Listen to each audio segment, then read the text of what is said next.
Ce qui se passe en montagne, c'est que vous avez des avalanches de manière régulière. Pourquoi? Parce qu'il y a un surcroît de neige au niveau des sommets et puis au bout d'un moment, ça descend. Mais si ce que vous faites, c'est de construire des barrières en permanence pour éviter que la neige ne tombe, qu'il y ait ce phénomène d'épuration naturelle qui se fasse, et que vous construisez sans arrêt des barrières, la neige elle va s'accumuler. Et au bout d'un moment, les barrières ne vont plus tenir. Et à mon sens, c'est la même chose qui s'est passée là depuis 2008, c'est qu'on a mis des barrières, qu'on les renforce en permanence, en permanence, en permanence, mais qu'on ne fait que faire gonfler le problème. Bonjour amis indépendants, j'espère que vous allez bien en ce début de semaine. Je fais une deuxième vidéo, cette fois donc sur l'aspect crise financière actuelle. J'avais évoqué dans ma vidéo sur le coronavirus, je vais mettre le lien qui va être ici, si je ne me trompe pas, sur le fait qu'il y avait des opportunités à prendre. C'est toujours le cas, clairement.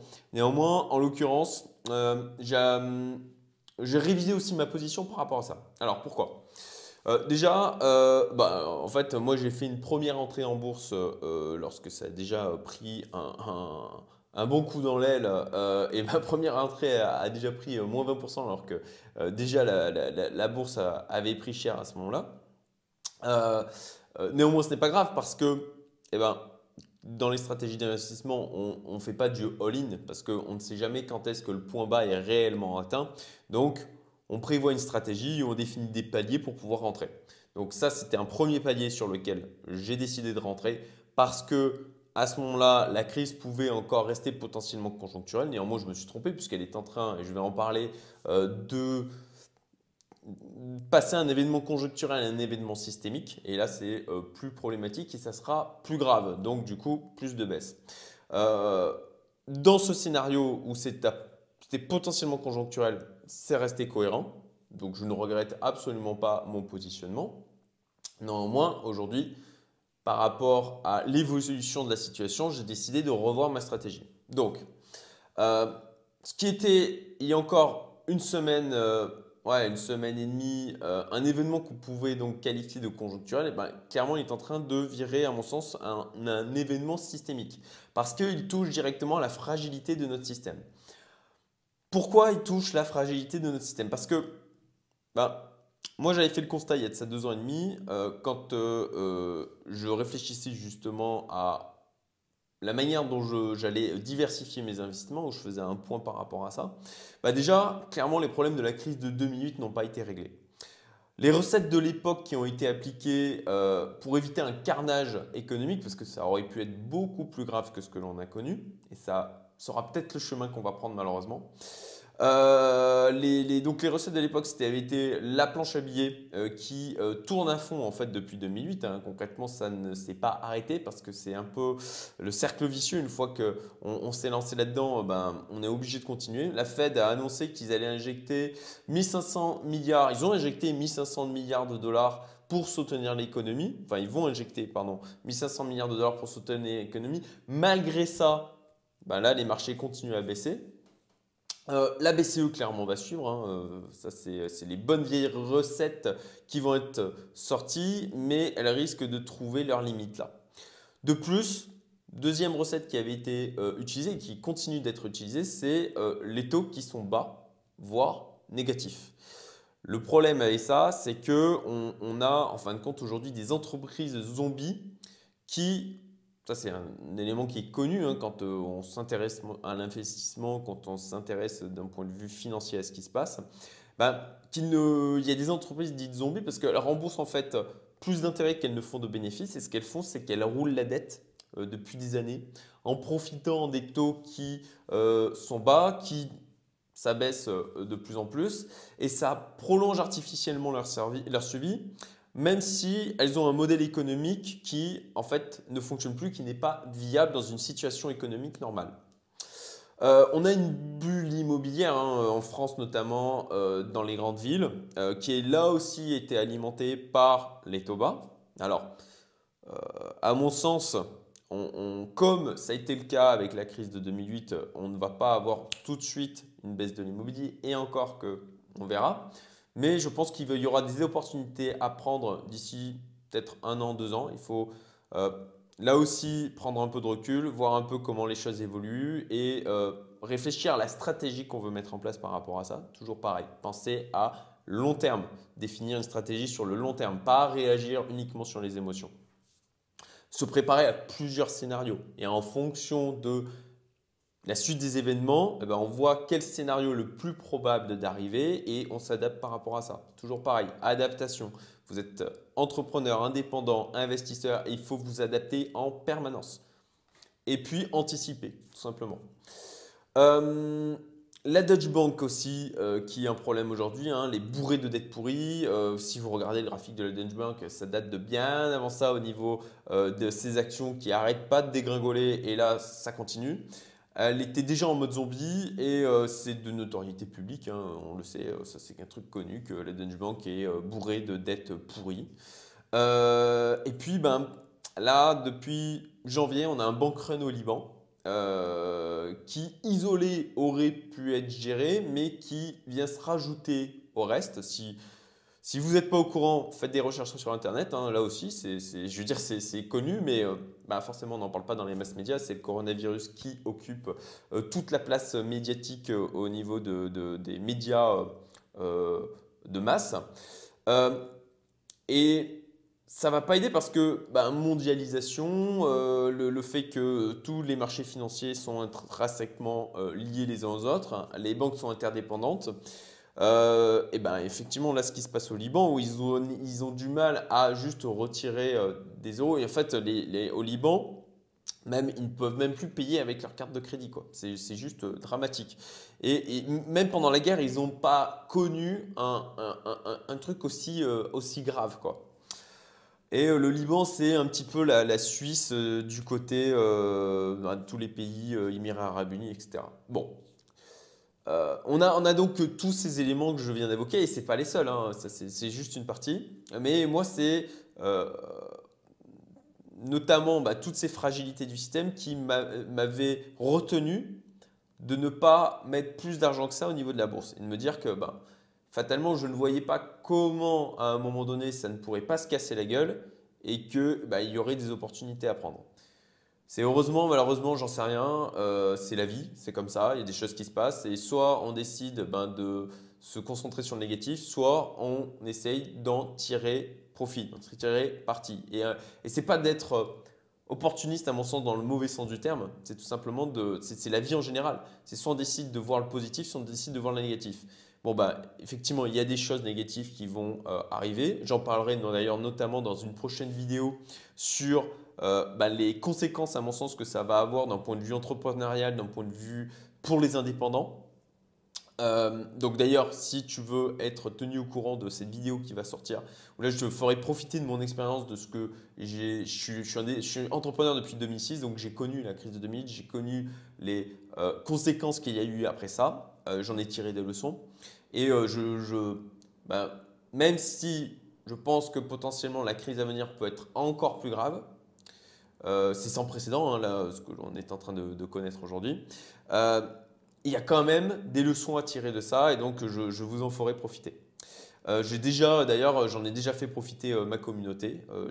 Toujours, je leur mets du contenu en avant-première ou du contenu qui leur sont uniquement dédiés. Donc, si jamais ça vous intéresse de rejoindre la communauté Youmento, puis d'échanger avec des gens qui sont dans la même dynamique que moi, vous avez le lien vers le formulaire de contact en dessous, en description de cette vidéo.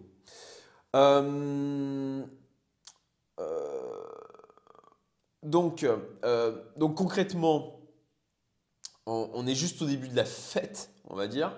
Ceux qui ont la possibilité de se dégager de la liquidité pour préparer les futures opportunités qui vont arriver, parce que là, on a eu des grosses baisses. Je pense qu'il faut encore attendre.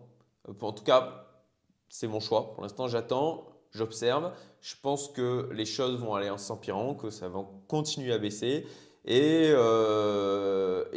bah, je vais voir un peu l'évolution des choses. Il faut prendre là l'ensemble en compte par rapport effectivement aux conséquences économiques de l'arrêt du fonctionnement de l'économie lié au coronavirus.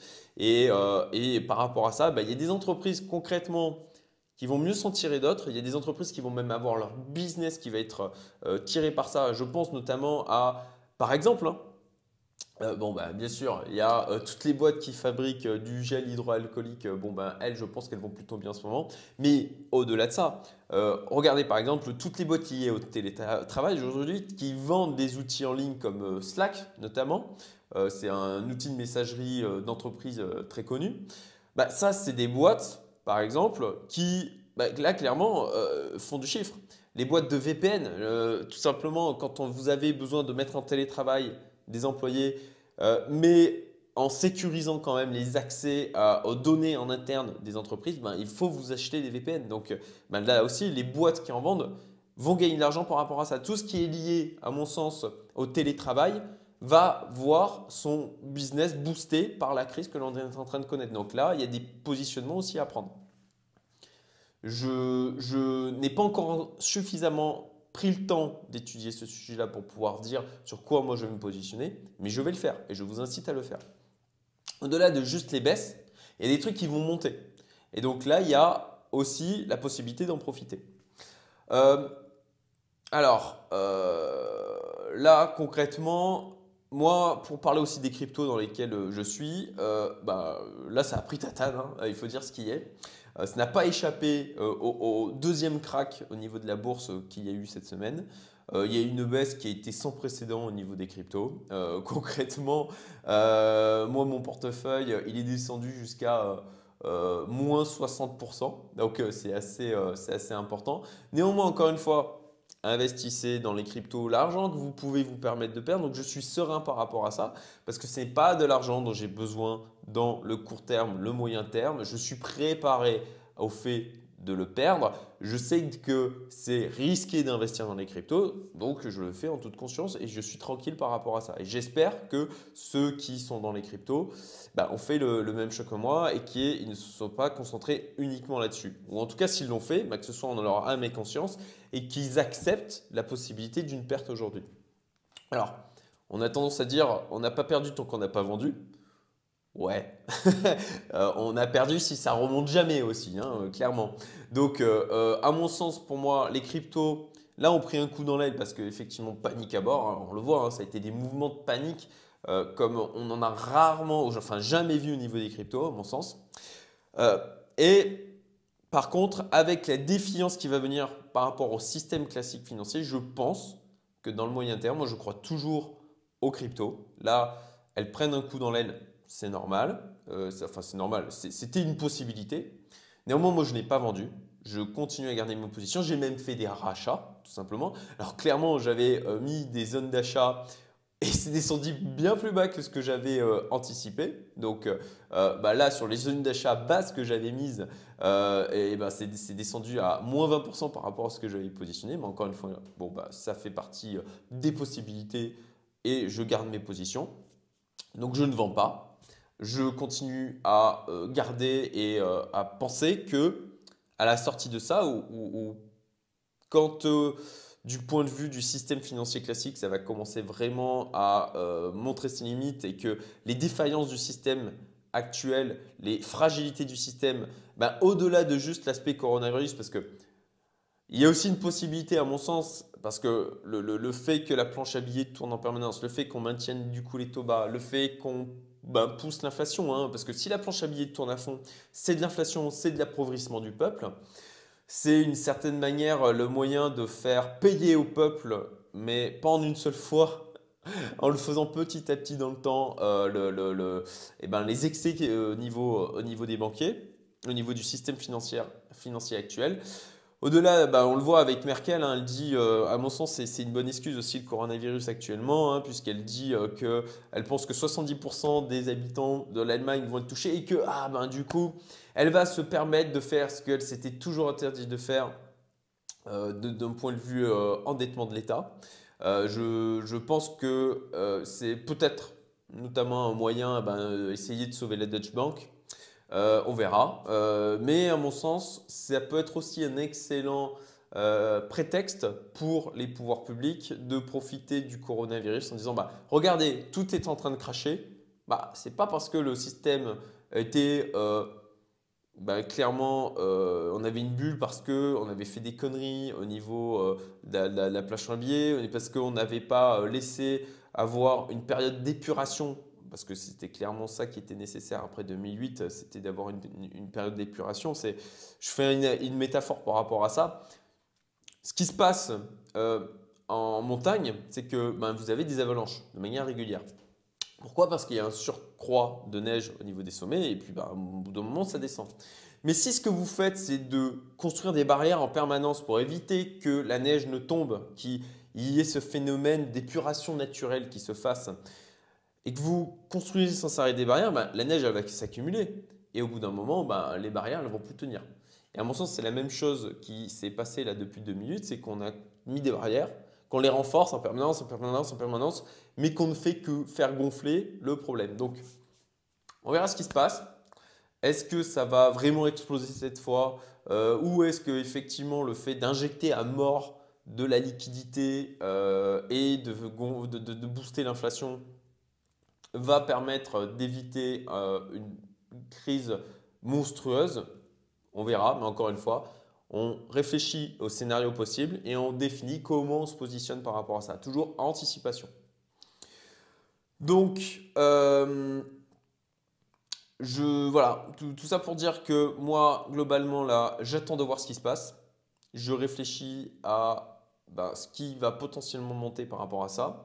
Comment aussi l'ordre mondial va être redéfini par rapport à ce qui se passe aujourd'hui, parce que c'est un peu comme ce qui s'est passé avec le 11 septembre, hein. Il va y avoir des choses qui vont bouger d'un point de vue euh, économie, d'un point de vue global. Et puis, bah, typiquement, là, on voit bien que le fait d'avoir le gros de la production en Chine, c'est problématique.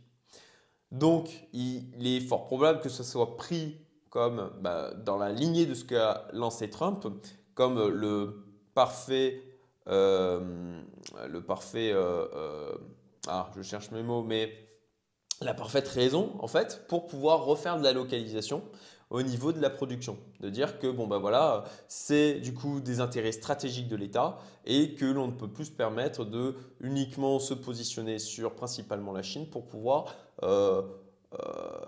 alimenter la production des pays occidentaux normalement, notamment.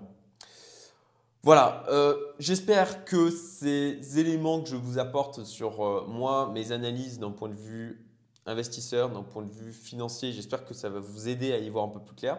De la même manière, toujours pareil, faites-vous votre propre avis. Personne n'est infaillible, d'accord? Donc, fiez-vous à vous. Écoutez les gens qui vous semblent crédibles, qui ont de l'expérience. Euh, Faites vos propres recherches. À mon sens, encore une fois, évitez les masses médias. Je vous remettrai le lien vers la vidéo où je parle justement de diète médiatique. Choisissez vos canaux d'information soigneusement. Et puis, écoutez, gardez le moral, prenez les opportunités qu'il y a à prendre. Et je vous dis à très bientôt. Très bonne journée.